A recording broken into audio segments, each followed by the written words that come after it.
This is Chip Maxwell, and you're listening to the Retire Smart podcast with David Brooks. In times of geopolitical turbulence, should investors consider gold, treasuries, and other government bonds? If I'm in my 30s, what attributes and red flags should I look for in an advisor? And what exactly constitutes an estate? David Brooks has answers to these questions in today's Q&A episode. Into the Q&A we go, David. First question is about safe havens for an investor. I'm retired and want to keep my portfolio safe and solid. I saw an article that said in times of geopolitical turbulence, investors should consider gold, treasuries, and other government bonds. Do you agree? Well, when we get to turbulent times, there's often what we call a flight to safety, right? And the idea would be you would sell risk-on assets, stocks in particular, and that money would go over to the flight to quality. And that for the longest time, Chip, for most of my career, has been, in fact, U.S. treasuries. Now, what's different today versus 5 years ago, 10 years ago, and 30 years ago is the amount of debt that our country now has. We're over $37 trillion. So the flight to safety isn't happening. Instead, it is flying to gold. Now, gold's also known as a safe haven. Another one that has come up as a more recent safe haven in the last decade or so is cryptocurrencies, Bitcoin in particular, right? And so we've seen that as a safe haven for some folks. So if you're going to fly to treasuries for safety, just be cautious of the duration, in other words, the maturity length of said treasuries, because what happens when our debt spiral gets out of control, or if inflation were to come rearing back, interest rates go up. When interest rates go up, the treasuries prices will go down.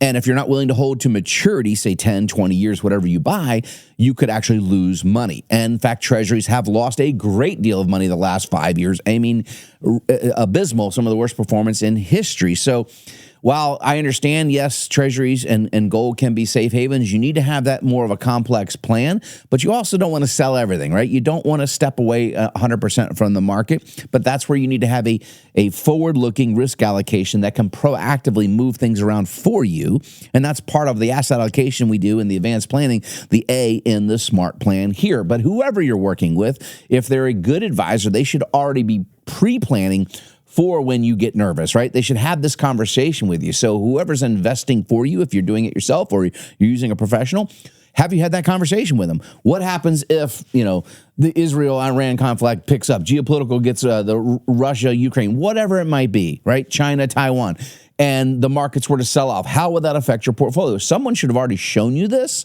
through risk parameters. There's tools that are available today for most financial advisors to clearly give you an idea of what the drawdown expectation would be, and are you comfortable with that? And we literally have a risk score that we give every client when we onboard the client, and we agree, we have them sign that they agree to that risk score. It's part of the report card process. Absolutely. So you should have that conversation with your advisor, or if you're not getting that conversation, you may be, you may want to give us a call, and we'll do a report card for you complimentary. Next question, David. You and Mike Schuettel were just talking about the mega estate of Jimmy Buffett. Well, this question may resonate more with our typical listener or viewer. Here it is. My wife and I are in our late 50s, and we are beginning to focus on retirement. It seems odd to be told that we have an estate. We have a paid-off home worth about $320,000 and about $500,000 saved for retirement, but we never considered ourselves the type of people who need estate planning. What constitutes an estate? Your assets. You have an estate. Now, you may not need a really robust, complex estate plan, but you need an estate plan. And that's exactly somebody that should come to the class coming up in August, because we explain the simple things that an estate requires. You need to understand is that your house will pass on to someone, but if you've done no planning, it's going to go through a process called probate, which can add 2 to 4% in expenses to transferring that asset. So let's say you have a house worth, what does it say here, about $320,000. Do you want your children to have to spend $7,500 to take that through probate?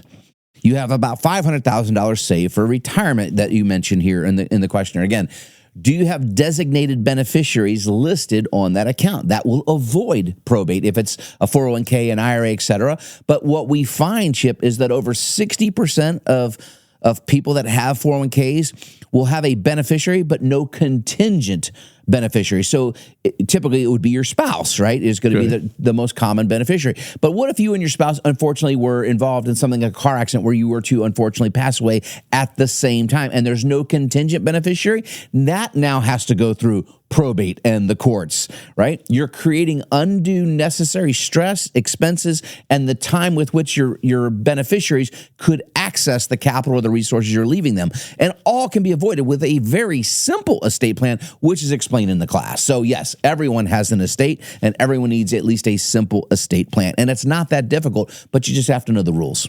Here's a question from someone looking ahead, David, about a possible advisor checklist.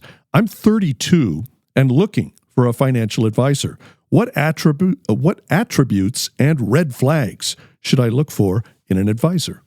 So if you're 32, I think it's fantastic you're looking for an advisor. We've created a kind of called a Start Smart program. And so what we often do is we have a lot of younger clients now. We're picking up more and more of them. Obviously, most of our clients are retirement age or getting close to that call our firm. But the younger clients, we show them what to do. And the great thing is we want to show them how to avoid the mistakes that their parents most likely make. Like we have to do a lot of unwinding of unfriendly tax investments. People have kind of bought that myth, in my opinion, defer, when in fact, today with legislative changes, you can start investing in dollars.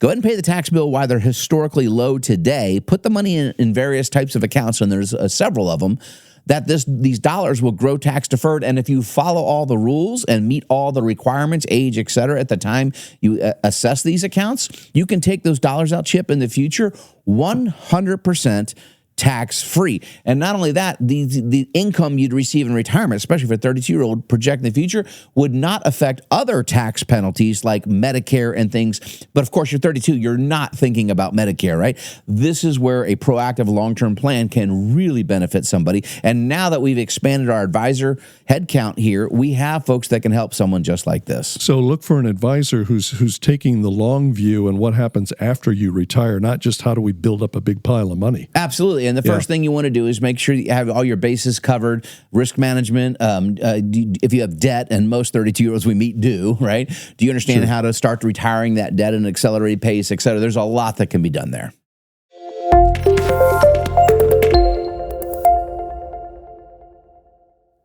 Thank you for listening to the Retire Smart podcast with David Brooks.